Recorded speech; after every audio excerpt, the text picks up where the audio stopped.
My name is Camille Lee, 31 years old. For 3 years, my life with Noah Bennett was steady, and for a long time, that steadiness felt like safety. I'm a defense attorney. My days are full of arguments, negotiations, and people who think shouting counts as truth. Noah was the silence after all that noise, the kind of man who didn't rush to fill every pause. I used to think that was peace. Our apartment sat above a row of old bookstores and cafes, the kind of place that always smelled faintly of roasted beans and forgotten paperbacks. On Sundays, we'd drink coffee by the window and make plans, travel, remodeling the kitchen, maybe starting a family someday. Everything was predictable in the best way. But lately, the quiet between us felt different. Not peaceful, heavy, static. That static had a name, Lena Voss. Lena was Noah's best friend. His ex-girlfriend, technically, but that was supposed to be ancient history. According to Noah, they dated in college, realized they were better off as friends, and stayed close ever since. He said it with the kind of ease that dares you to question it.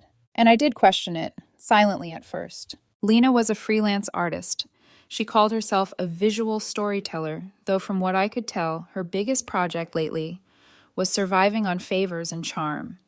She was one of those people who turned chaos into an aesthetic.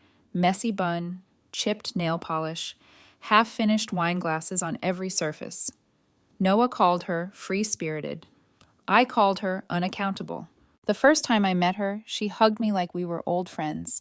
"You're Camille.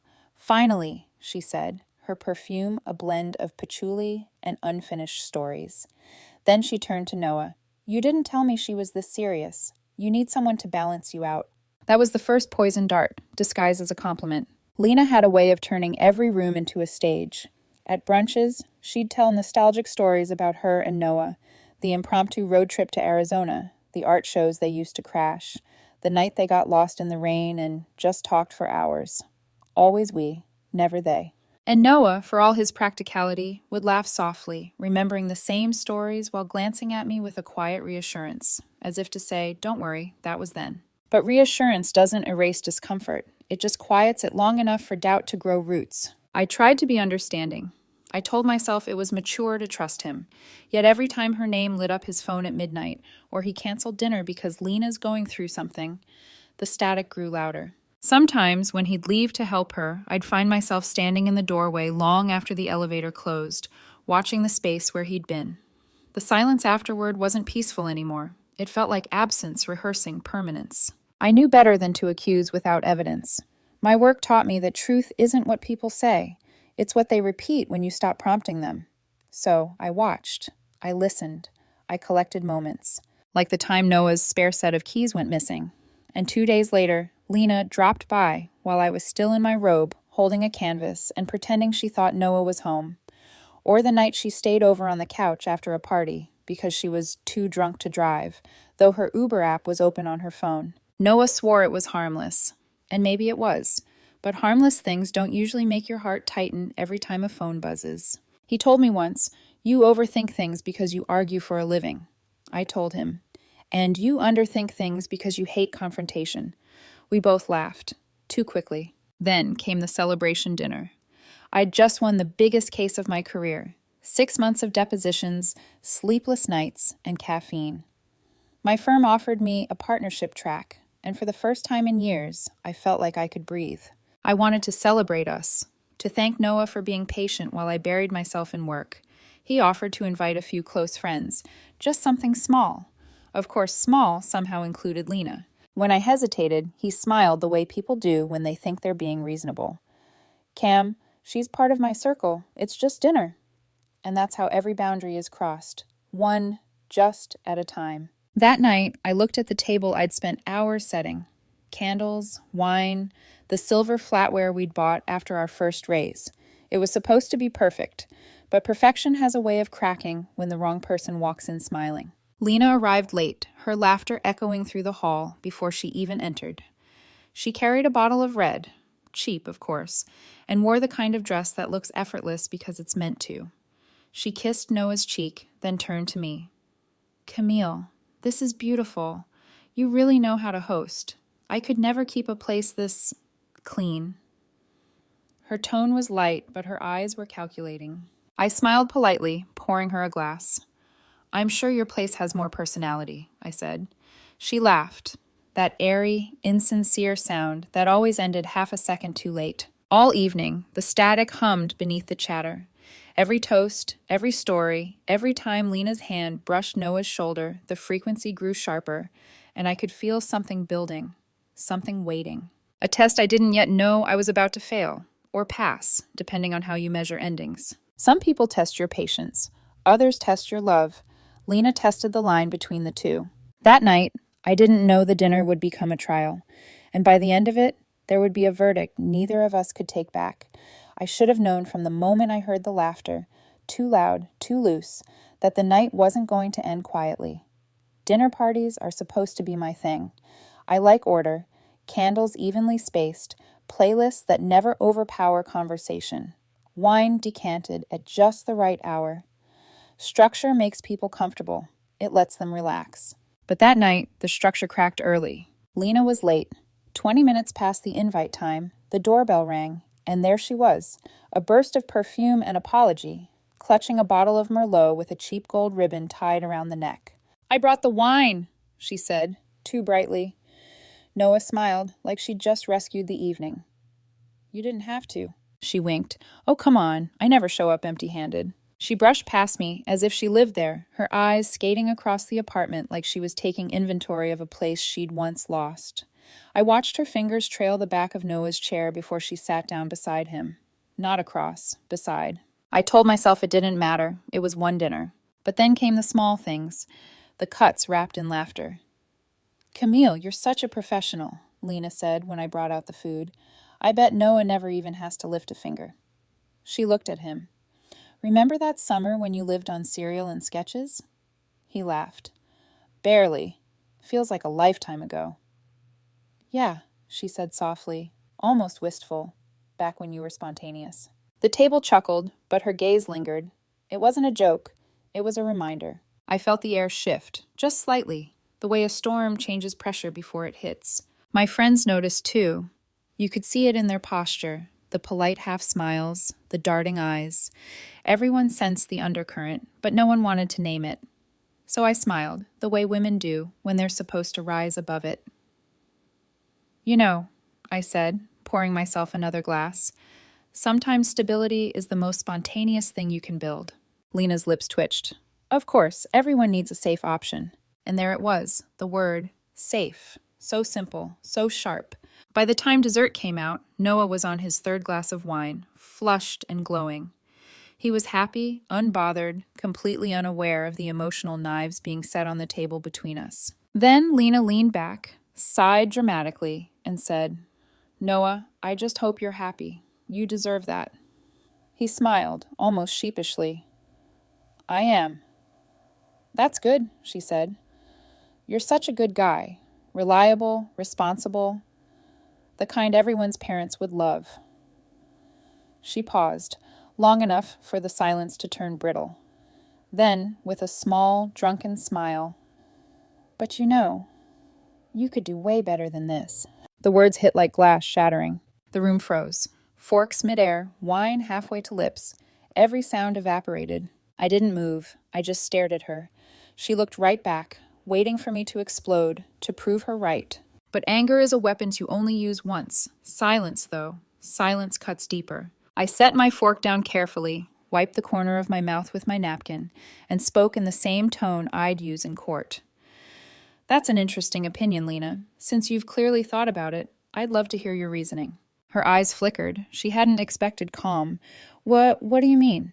You said Noah could do better than me, I said softly. You seem very confident about that. What exactly makes you think so? Lena laughed awkwardly, glancing around the table. Oh, Cam, come on, it was just a joke. I'm not laughing. Noah's smile vanished. Camille. I held up a hand. No, it's okay. Let's clarify. You think Noah should be with someone else, maybe someone more like you. Her face flushed. That's not what I said. Not in words, I replied, but implication is its own language. You're fluent in it. My friends were silent. Even the candles seemed to burn quieter. I leaned forward, voice calm but edged. Let's examine the record then. You've borrowed money from Noah 3 times this year, haven't you? Lena froze. That's none of... And that old convertible of yours? The one that barely starts? He paid for those repairs too, right? From our joint account. Noah's face turned pale. Camille, please, I said, eyes still on Lena. Let's be transparent. After all, if you're going to critique my worthiness, it's only fair we weigh the evidence. Her lips parted, but no sound came out. You talk about free spirits and creative passion, I continued, but all I see is someone who drains every person she clings to, financially, emotionally, conveniently. And when they finally try to build something real, you call it boring. The silence that followed was absolute. Even the refrigerator hum felt miles away. Finally, Lena whispered, "You're cruel." I smiled, a slow, tired smile. No, just thorough. I turned to Noah. This is the woman you defend when she undermines me in my own home. He stood up, voice shaking. Camille, that was too far. Too far? I asked. She insulted your partner in front of everyone. She's drunk. She didn't mean it. She meant every word. Lena's hand touched his arm. Noah, it's fine, really. That's when he snapped. Camille, you need to apologize to her. I blinked. Excuse me? You humiliated her, he said, eyes hard now. Apologize, or this is over. I could feel every heartbeat. Slow, heavy, final. He stood beside her, not me. The static was gone. Only clarity remained. I didn't speak. I didn't cry. I just smiled. Small, certain, and irreversible. Then I pushed my chair back, picked up my wine glass, and walked out of the room. Behind me, no one said a word. The trial was over. The verdict was written. Sometimes the most powerful thing you can say is nothing, especially when silence is the sound of the door closing. After that dinner, I didn't shout. I didn't text. I didn't even breathe his name. Silence became my closing argument. For 2 weeks, I was a ghost. No calls, no explanations, no second chances. Because you don't argue after someone says apologize or it's over. You accept the ruling. You let them live with the verdict they demanded. The first morning without him, I woke up to an empty half of the bed, still warm from where he'd slept.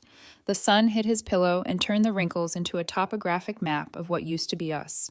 I stared at it for a long time before I got up. Our apartment didn't feel like home anymore. It felt like a crime scene, one I was investigating. Every object was evidence. The mug he always left by the sink. The framed photo of us in Paris, half crooked from the night we laughed too hard to care. The soft hoodie I used to steal from him. All of it was proof that I had once believed in something real, and that belief had been misplaced. So I did what I always do with broken cases. I organized. I spent the weekend boxing his life into clean, labeled compartments. Clothes, books, tools, memories. It wasn't an angry purge. It was administrative closure. When the last box was sealed, I sat on the floor, surrounded by silence. I didn't cry. I just breathed. For the first time in years, there was no static, just stillness. Then I made the first phone call. Noah didn't know that the scholarship covering his graduate design program, the one that had let him quit his corporate job, was funded through my firm's private foundation. I'd used my connections to get it approved under his name, under the idea of future investment. That investment was now void. I called the director of the foundation, spoke in my most professional tone. Due to a personal conflict of interest, I'm rescinding private sponsorship of the Bennett grant, effective immediately. There was a pause on the line. Understood, Ms. Nguyen. We'll notify him. The second call was harder. I had to look at the contact name twice before pressing dial. My managing partner, the same one who'd offered Noah a position at the architecture firm's legal consulting branch, answered on the second ring. Camille, congratulations again on your win. How's everything? I swallowed. Fine. But there's an issue. A serious personal conflict has come up with one of our extern placements, Noah Bennett. I can't, in good conscience, maintain professional involvement. The pause this time was heavier, then a quiet, knowing sigh. Consider it handled. Handled. Such a neat word for dismantling a future. When I hung up, I didn't feel satisfaction, just finality. Every partnership has clauses, written and unwritten. Mine had one I never thought I'd need to enforce. Loyalty. Once that was broken, everything else dissolved automatically. 2 days later, the apartment was clean. The locks were changed. The spare key he'd given to Lena would no longer fit. And just like that, my life was paper flat again, the kind of calm that's indistinguishable from grief. At night, I'd catch myself staring at my reflection in the dark window, half expecting to hear his key in the door. But the only thing that came was silence, heavy and deliberate. I started jogging in the mornings again, eating alone at the cafe downstairs, working late because there was nothing waiting at home. And every night, when I turned off the lights, I thought about that moment at dinner, the way he'd looked at me like I was the problem. Maybe I was. Maybe the problem was that I'd stopped tolerating disrespect packaged as empathy. The next Sunday, I took his final box, the one labeled Memories, and set it outside my door. Inside were all the things that used to mean something.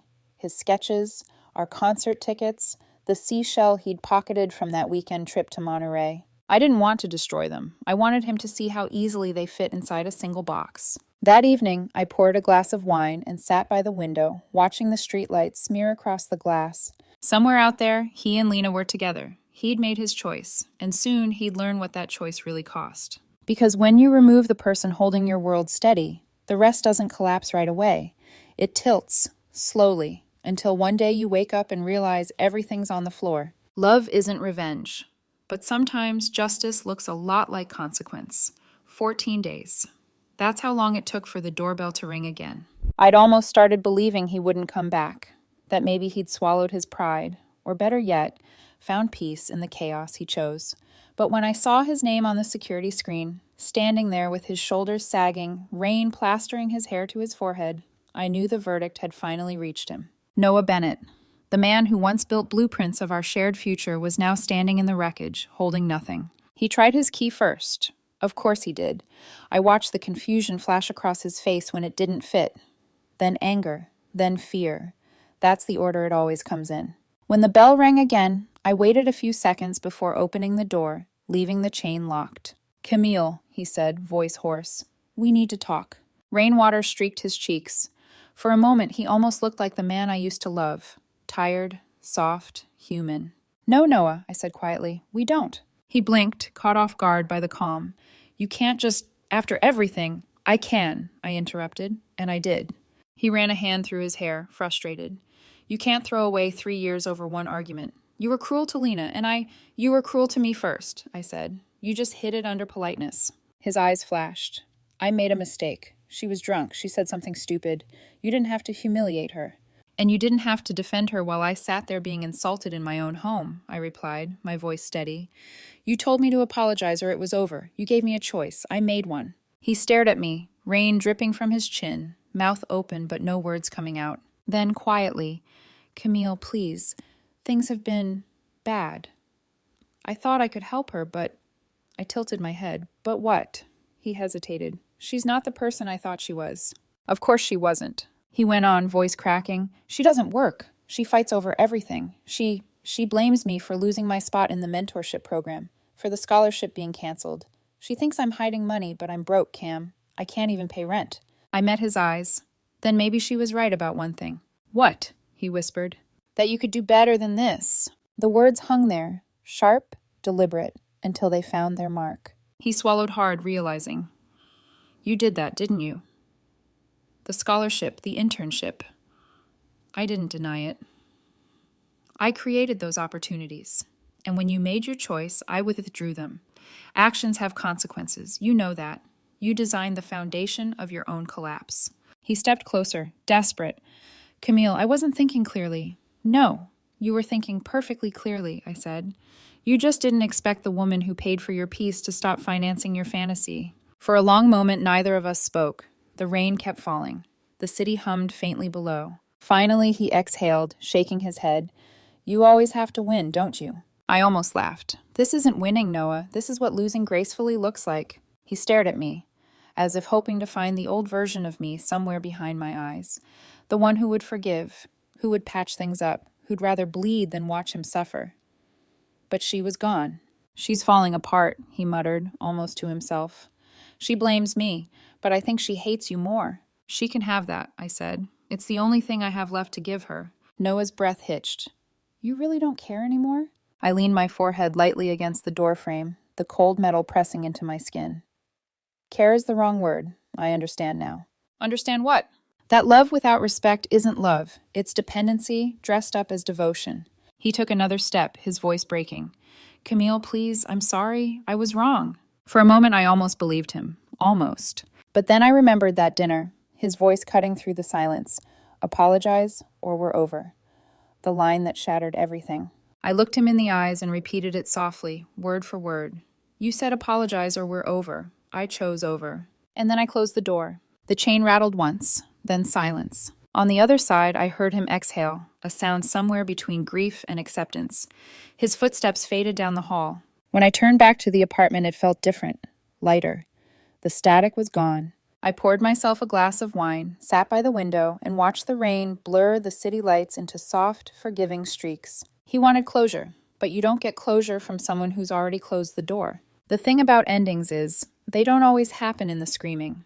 Sometimes they end with a whisper, and the sound of your own peace returning. It's strange how silence becomes a new kind of sound once you stop waiting for someone to fill it. Weeks passed, then months. The ache dulled. The apartment no longer felt haunted. I replaced the dishes we'd bought together, rearranged the living room, painted one wall a deep blue just because I could. Little by little, I made the space mine again. Every morning before work, I'd make coffee for one and sit by the same window where I once waited for him to come home. The city looked different now, sharper, cleaner, real. The truth is, peace doesn't arrive with celebration. It creeps in quietly, disguised as routine. Word travels fast in a city full of overlapping circles. Mutual friends tried to be subtle, but people talk. Lena and Noah didn't last long. At first, they clung to each other the way people do when they mistake mutual ruin for love. But the foundation was already cracked. She resented him for losing everything. The scholarship, the internship, the stability. He resented her for being the reason he lost it. Their arguments were public, loud enough that even the neighbors of their tiny apartment whispered about it. She accused him of being cold. He accused her of being selfish. Both were right. I never saw it myself. I just heard the echoes. Once a friend sent me a photo. Lena outside a coffee shop, mascara streaked, cigarette trembling in her hand. Noah standing a few feet away, staring at the ground. They looked like two ghosts who'd worn each other out. There was a time I would have felt sorry for them. Now I just felt distance. I threw myself into work. A year went by, and I won another major case, one that finally earned me my partnership at the firm. The partners called it well-deserved. I called it survival turned strategy. That night, I hosted another dinner. Smaller, warmer, quieter. No fancy speeches, no performance. Just people who made me feel safe. Someone asked if I was seeing anyone. I smiled and said, not right now. And I meant it. Because love, when I find it again, won't be something I have to defend in my own home. A few weeks later, I ran into Noah by accident. A grocery store, of all places. He looked thinner, older somehow, the kind of tired that doesn't come from work. He saw me before I could turn away. Camille, he said softly, as if saying my name might change the outcome of the last year. We talked briefly.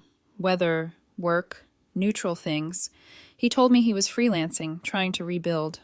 Then he said, I never realized how much of my life was built on what you gave me. I nodded. It happens. Some lessons come after the damage. He tried to smile. You look good. Happier. I am. There was a long pause. He looked down at his hands, then back at me. I'm sorry for everything. For the first time, I believed he meant it. But forgiveness isn't always a door you reopen. Sometimes it's just a window you crack to let the air clear. Thank you, I said simply. Take care of yourself, Noah. And I walked away. That night, I came home to the quiet again, the kind that used to hurt, but now just felt peaceful. I poured a glass of wine, opened in the window, and let the city noise drift in. I thought about everything I'd lost, everything I'd rebuilt. Some endings don't roar, they whisper. They happen in the stillness, when you realize you're finally free from proving your worth to someone who never saw it clearly. Lena taught me what manipulation looks like wrapped in affection. Noah taught me what weakness looks like dressed as kindness. But I taught myself what done really means. Done means no more explanations. Done means no more waiting for apologies. Done means the quiet peace of knowing you chose yourself, and it was the right verdict all along.